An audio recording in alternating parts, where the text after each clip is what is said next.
Oke, assalamualaikum warahmatullahi wabarakatuh. Selamat datang di Eko Developer. Pada video kali ini kita akan mencoba untuk membuat sebuah aplikasi kalkulator sederhana menggunakan HTML, CSS, dan juga JavaScript. Jadi untuk langkah pertama kalian membuat sebuah project baru. Di sini saya membuat project bernama kalkulator dan saya membuat 3 file.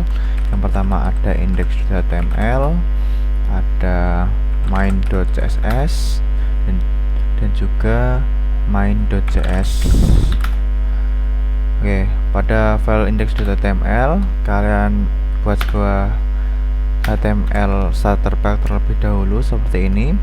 Terus kalian panggil CSS-nya, kalian panggil scriptnya. Oke, di sini kita akan mencoba untuk membuat sebuah kalkulator seperti ini. Jadi di sini nih ada live preview dari hasil yang kita proses di atasnya. Contoh seperti ini. Nah, nanti otomatis akan berubah sesuai dengan inputan yang kita masukkan. Oke, yang pertama-tama kita membuat sebuah konten terlebih dahulu untuk menengahkan atau memposisikan kotak atau kalkulator ke tengah layar seperti ini. Setelah itu kita menginisialisasi sebuah kelas bernama kalkulator untuk menampung tampilan ini. Oke, untuk tampilan pertama kita menggunakan text area, atau kan bisa menggunakan input juga boleh, input number, read only. Kita gunakan read only agar ini tidak bisa kita input. Kita hanya memasukkan input melalui tombol button yang ada di bawah. Setelah itu kita panggil kelas atau ID operation yang menunjukkan bahwa di atas akan berisi tentang operasi-operasi yang terjadi. Oke, untuk operation kita pakai teks saja dikarenakan nanti akan menampung karakter seperti plus, minus, dan lain sebagainya. Ini kita beri nama result dan juga sama read only. Setelah itu kita membuat sebuah numpad yang berisi button dikali 10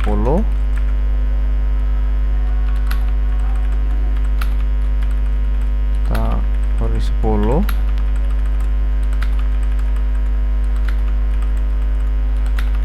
sebagai numpad yang kita gunakan.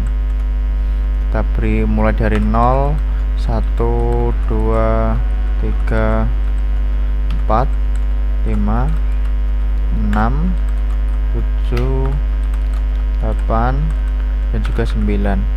Setelah itu kita membuat sebuah tombol untuk kita aksi. Kita berikan nama action, button, plus, minus, mohon maaf, plus minus, bagi, dan juga kali. Setelah itu kita juga membuat sebuah button clear di sini, button ID clear.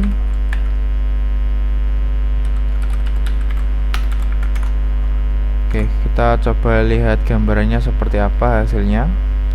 Nanti akan jadi seperti ini. Kita akan coba styling.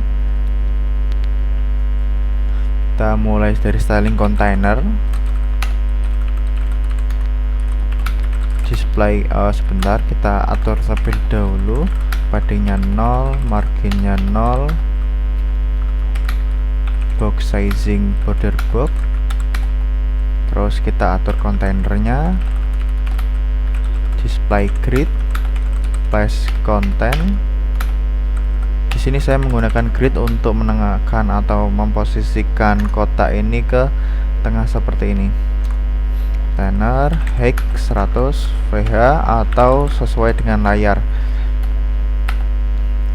Nah, di sini kita akan lihat hasilnya seperti apa. Nanti akan posisinya sesuai dengan yang kita definisikan. Setelah itu kita mencoba untuk mendekorasi dari kalkulatornya itu sendiri.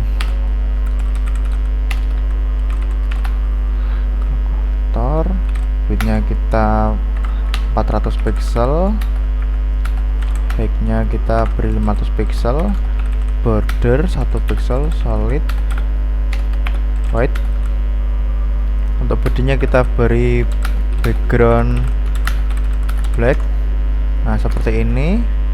Setelah itu kita mengatur inputnya agar size-nya penuh. Nah, seperti ini. Terus kita atur paddingnya 10 pixel vertikal dan 10 pixel horizontal. Nanti seperti ini. Sepertinya masih kurang yang vertikal, maka kita tambahkan 20. Oke, cukup. Font size-nya kita kasih 20 pixel. Font height-nya kita atau ukuran ketebalan font kita beri bold. Oke, setelah itu kita akan stylish numpads-nya. Untuk numpad saya akan gunakan grid, display grid, dan kita sesuaikan grid kolomnya, yaitu maksimal 3 dalam satu baris.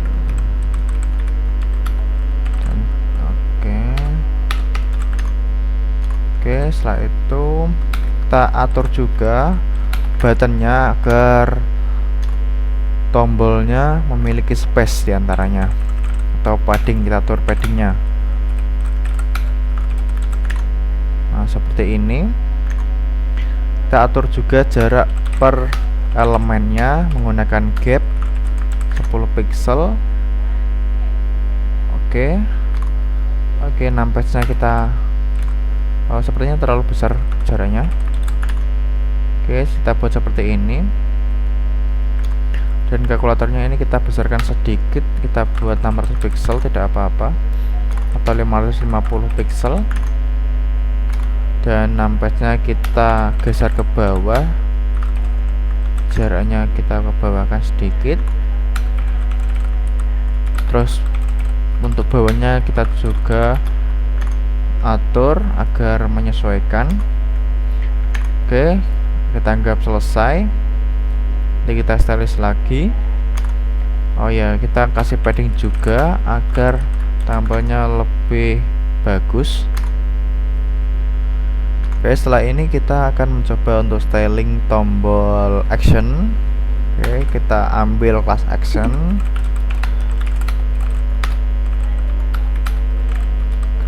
columns, repeat 4 atau fr.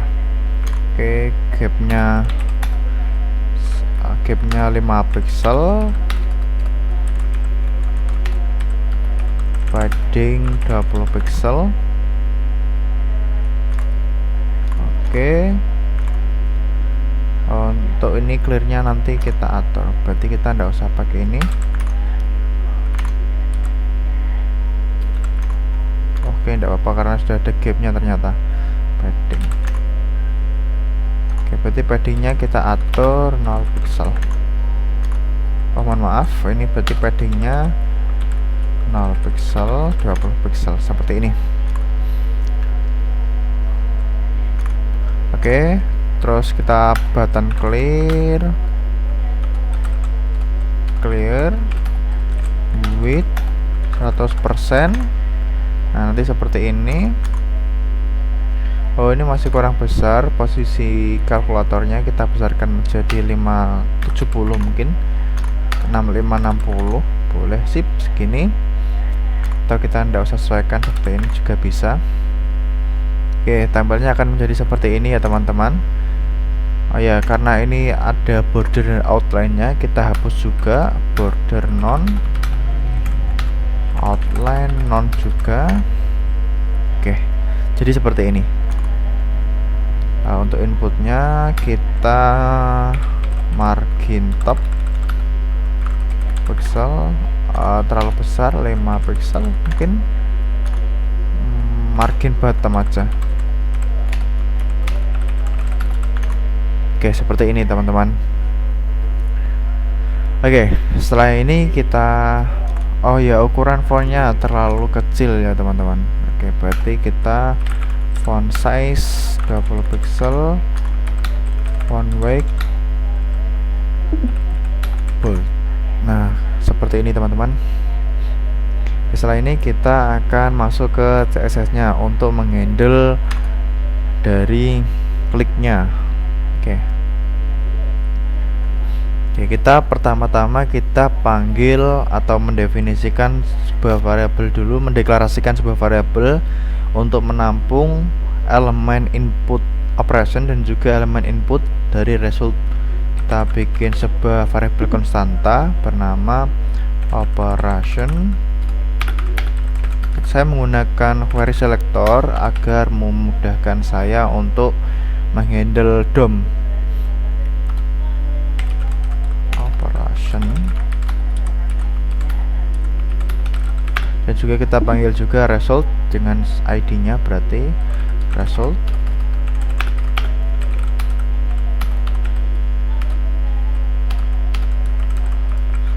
Oke, setelah itu kita panggil semua numpads-nya. Oke, berarti kita panggil const nums sama dengan numpads sama dengan dokumen query selector all untuk memanggil banyak .numpads. Kita panggil kelasnya, kita panggil buttonnya. Setelah itu kita panggil juga action dokumen query selector all action button. Oke, setelah itu kita juga panggil button clear untuk menghapus, clear sama dengan dokumen query selector. Kalian di sini bisa menggunakan get element by ID juga boleh, seperti ini juga boleh, tapi di sini saya menggunakan query selector.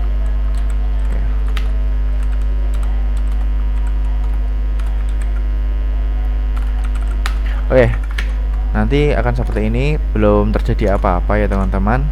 Oke, di sini kita akan menghandle ketika buttonnya ini diklik, nanti akan masuk ke dalam operasi sini ya teman-teman, masuk ke dalam sini. Oh, kita tambahkan ini dulu, placeholder operasi, placeholder seal. Nah, nanti seperti ini. Oke, berarti ini masih dimulai dari kiri, kita akan pindahkan memulai dari kanan ya teman-teman. Text align right untuk memindahkan posisinya dari kanan. Oke. Setelah itu kita handle ketika numpads-nya diklik, otomatis akan masuk ke sini. Caranya kalian ambil numpads-nya ini menggunakan for each ya teman-teman, karena terdapat banyak button ada di sini, jadi kita harus pecah menjadi satu-satu menggunakan for each. Kita panggil datanya B sebagai buttonnya dan seperti ini ya teman-teman. Oke, kita cukup satu parameter saja yang kita gunakan. Oke, jadi di sini kita akan mencoba untuk menampilkan value atau button mana yang diklik. Nah, sebenarnya sudah terpecah-pecah ya teman-teman. Kita tambahkan event listener, kita add event listener, klik.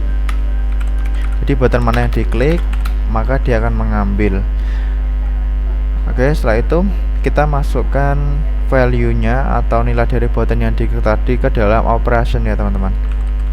Operation.value plus sama dengan, saya menggunakan plus sama dengan agar ketika dia itu terdapat nilai atau isian, maka dia akan ditambahkan setelahnya, seperti itu ya teman-teman.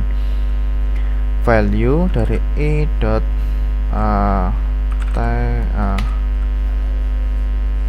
get contact. Oh, maaf. Oke teman-teman, untuk mengakses teksnya di sini kita bisa menggunakan e.target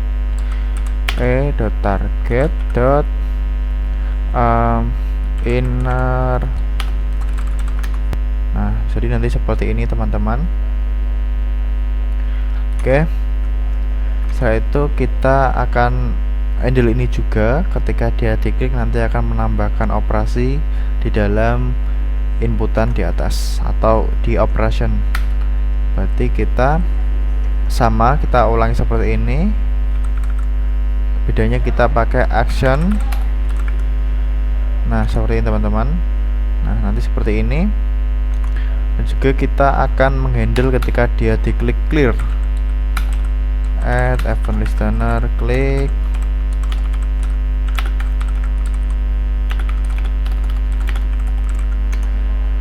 Operation dot value sama dengan result dot value sama dengan seperti ini teman-teman. Jadi ketika dia diklik ini otomatis akan hilang nilainya.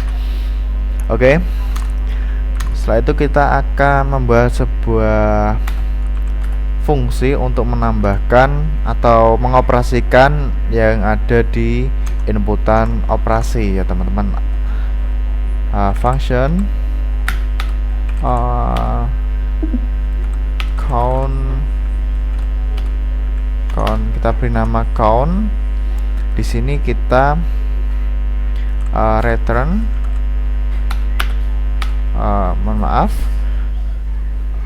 result value sama dengan eval dari operation.value. Jadi ketika dia dipanggil nanti akan mengeksekusi value yang ada di sini ya teman-teman. Oke. Kita akan coba menjalankannya count. Jadi ketika tombolnya diklik nanti otomatis akan mengeksekusi apa yang ada di dalam operasinya teman-teman. Contoh 1 tambah 1 otomatis akan menjadi 2 kurangi 2 sama dengan 0 dikali 100. Nah seperti ini teman-teman. Nah clear 10 tambah 2 tambah 9 dan seterusnya, ini sudah berfungsi semua. Oke, mungkin cukup sekian dari saya, kurang lebihnya mohon maaf. Semoga ilmu ini bermanfaat. Untuk video selanjutnya kita akan membahas bagaimana cara menggunakan DOM untuk memanipulasi sebuah elemen yang ada di HTML. Oke, sekian dari saya. Assalamualaikum warahmatullahi wabarakatuh.